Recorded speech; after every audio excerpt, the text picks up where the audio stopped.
ఏదో వినేసి వెళ్ళిపోవడానిక, ఏదో యమనస్తుల కొడుక నామకార్థంగా జరగాలి కాబట్టి జరిగించుకొని వెళ్ళిపోవడానిక కాదు కదా. దేనికి?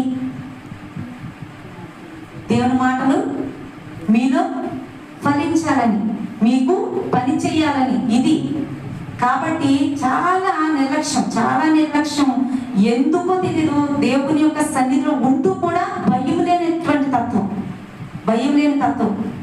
కొంతమంది నీ పేరు పెట్టి కూడా చెప్పాలనిపిస్తారు, అంత ఇరిటేట్ తెచ్చేస్తారు దేవుని సన్నిధిలో ఉంటూ కూడా. ఇది మీకు మంచిది కాదు. మీరు అనుకుంటున్నారు అందరూ వెళ్ళిపోతున్నారు, ఒక టర్నింగ్ పాయింట్ వస్తుంది. ఆ టర్నింగ్ పాయింట్ దగ్గర మీరు ఎంత బాధపడాలో పడిన తర్వాత దేవుని విలువ మీకు చూపిస్తాడు.